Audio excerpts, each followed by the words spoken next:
All right, are you ready to pick up on the fraidy cat cure? Remember, there's having a discussion about Daddy having to take the car. Really, Henderson, are you positive you have to take the car? I'm positive, but if there's something you must have, perhaps I can get it for you while I'm in town. I should be back by 4 o'clock. Oh, I don't need anything. It's just that I had counted on driving Phoebe to Imogene's party, her birthday party. Let her take the bus. He hadn't heard a word of the whole argument to begin with. But that's the trouble, Daddy, said Jeremy. She's afraid to take the bus. Mr. Jack Straw took a sip of his coffee and wiped his lips with his napkin, stood up and said, Well, I'm sure you can handle everything just perfectly, Eloise. Goodbye, boys. Say goodbye to Phoebe for me when she gets up. But, Daddy, she's already up, said Chucky. Goodbye, son. And Mr. Jack Straw went out the front door. It slammed, and he was gone. Hey, Mom, there's something I've been meaning to ask you. Can I have a dog? Jeremy asked. Well, what kind of a dog? Oh, a kind of a big black dog that nobody wants. He's awful sweet, and he's a keen watchdog, too.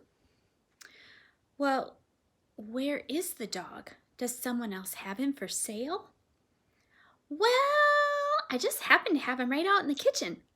The people in the old Haggett house moved away and left him. Do you want to see him? Oh, of course I do, said Mrs. Jackstraw. Bring him in.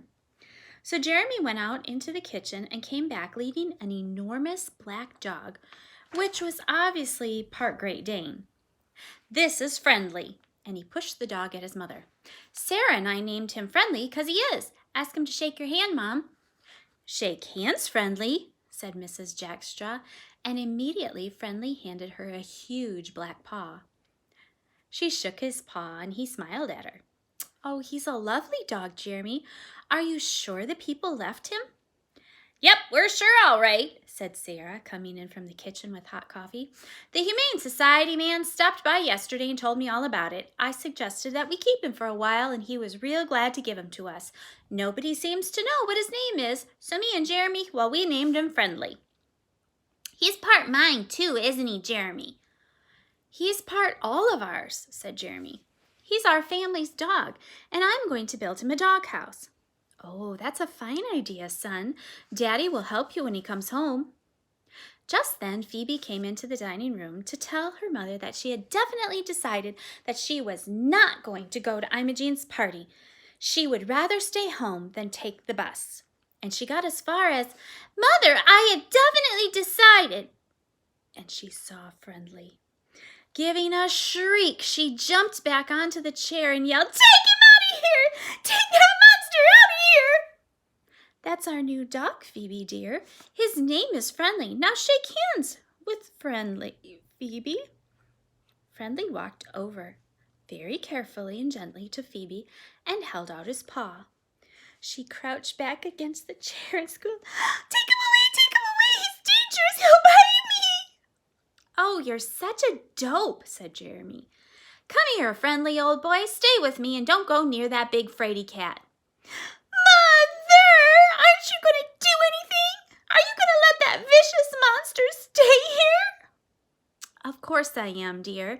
And you are being a very silly girl right now. Now get down off that chair and go upstairs and tidy your room. Get that dog out of here first! Oh, Mom, she's just awful. Come on, Friendly, old boy, let's go outside. When Friendly and the 3 little boys had gone outside and closed the door, Phoebe got down off the dining room chair, went upstairs, and locked herself in her room. She wouldn't come out for lunch. She wouldn't even come out for supper. All she did was snuffle and bawl and say, I'll never come out of my room as long as you have that dog. Mrs. Jackstraw talked to her. Mr. Jackstraw talked to her. Sarah talked to her, but it did no good. Finally, Mrs. Jackstraw called her friend Mrs. Melancholy. Honestly, Bets, I'm at my wit's end. Phoebe is afraid of everything. She's afraid of mice, bugs, dogs, cats, Buses, swings, the dark, the light, the water, the mountains, just everything. Was Shirley ever like that? Oh, not Shirley. But my Kathy was. Kathy was even afraid of dolls. She said that they might come to life and hurt her. She was also afraid of her bed, because she was afraid that she might never wake up. But since I sent her to Mrs. Piggle Wiggle, she has been just fine. Last week she won the diving medal at the YWCA. Why don't you call Mrs. Piggle Wiggle? Oh, I will. In fact, right now, I don't know why I didn't think of her a long time ago. Thanks ever so much, Bets, and tell Kathy that I'm awfully proud of her, and I would love to see her medal. Oh, it's so, said Mrs. Piggle Wiggle to all her animals that evening after she had finished milking. You shall see that Phoebe is a very timid child. She's very shy, and I shall depend upon all of you to be as gentle and tame as possible while she is here. That includes you too, Fanny. She leaned over the trough and poked Fanny with the corn cob. So, Fanny, wake up. Listen. Ho-hum, woof, woof, said Fanny, heaving her feet and sending 3 of her piglets flying into the corner, where they landed in a squealing heap. I mean it, said Mrs. Piggle Wiggle. If I hear so much as one growl from you, Fanny, I'll put you on a reducing diet of sawdust and hot water. Sticking out her lower lip and closing her eyes sulkily, Fanny began snuffling around her trough, hoping for a few forgotten crumbs and curds of milk. All she got was a sliver in her snout and a bite on the leg from Armour, who was one of the piglets that she had knocked over into the corner. Feeling very sorry for herself and muttering about what bores visiting children were, she sat down again and went to sleep. Mrs. Piggle Wiggle checked the latch on the pen. Then she and Lightfoot and Wag started up to the house. They were just under the willow tree when Penelope, with a terrible scream, came hurtling down right on top of them. Mrs. Piggle Wiggle was so frightened that she dropped the basket of eggs and she broke 5 of them. Wag was so scared he snapped at Lightfoot, and Lightfoot the cat was so surprised that she scratched Mrs. Piggle Wiggle. Ho-ho! Scared you all at the same time, didn't I? Ha ha ha ha ha! Penelope laughed. My, you certainly did, and I don't find it very funny, said Mrs. Piggle Wiggle, especially since I broke 5 eggs. Chickens will lay more, chickens will lay more. Dumb old chickens can't do anything but lay eggs, said Penelope. Cackle, cackle, cackle and lay eggs. That's all chickens are good for. Dumb old chickens can't even talk, can't even talk. Well, that's a blessing, said Mrs. Piggle Wiggle crossly. Now, Penelope, I'm having Phoebe Jackstraw come out for a visit for a while. She's a very timid child, and while she is here, I do not want you to play any of your scary tricks. I don't want any of that. Any of you.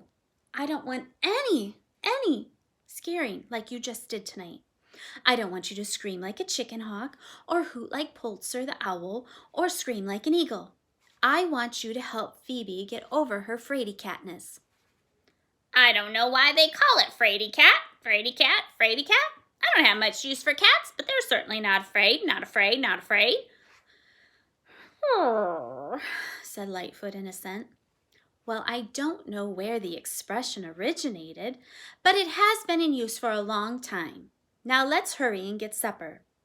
Phoebe will be here early tomorrow, and I want everything nice and tidy. And Mrs. Piggle Wiggle scooched them all along. Phoebe was at her worst the next morning. She was afraid to have her mother drive. She was afraid her daddy didn't know the way. She was afraid that she had forgotten something. She was afraid that Mrs. Piggle Wiggle really didn't want her. And when they drove up in front of the farmhouse, there was Wag lying quietly on the porch, Lightfoot was curled up on the swing, and Penelope was in her cage eating sunflower seeds. But Phoebe wouldn't get out of the car. I'm afraid. Look at all those vicious animals. They'll bite me. Oh, what a ninny, what a ninny, what a ninny, said Penelope softly to Wag. She wouldn't even be fun to scare. She'll probably have a fit or faint dead away, dead away, dead away. Oh, please, Phoebe, dear. If you're afraid of animals, Daddy will carry you. Mr. Jackstraw pleaded with Phoebe to get out of the car. Oh, dear, no. Nobody is going to carry a 10-year-old girl into my house, Mrs. Piggle Wiggle said. Now, Phoebe, get right out of that car and don't forget your suitcase. Oh, all right. Now, you can run along. Mr. Jackstraw, I mean you. You can run along. Phoebe will be just fine. Mr. Jackstraw looked at Phoebe. Then he looked at Mrs. Piggle Wiggle. Phoebe threw her arms around her daddy's neck and shrieked, "Don't leave me, Daddy! Don't leave me! I'm afraid!" Mrs. Piggle Wiggle went over and whispered to Penelope. Penelope jumped down to the railing of the porch and said, "Phoebe Jackstraw, you stop that nonsense right this minute, right this minute, right this minute." Phoebe turned around and saw the green parrot and said, "Oh, Daddy, look, a parrot, and she can talk." "Why don't you shriek and be afraid of me?" Penelope asked. "Oh, I don't know. Maybe, perhaps because you can talk?" "Well, that's a relief to know there's something you're not afraid of anyway. Even if it has to be me. What in the world ever made you such a ninny girl? Ninny girl?" "I don't know. I'm just afraid of everything." "Well, then you'd better live in a cage as I used to. Nothing can get in and you can't get out and you're safe. Everything the same day. No new experiences, no excitement. You might as well be dead. "But how did you get out of your cage?"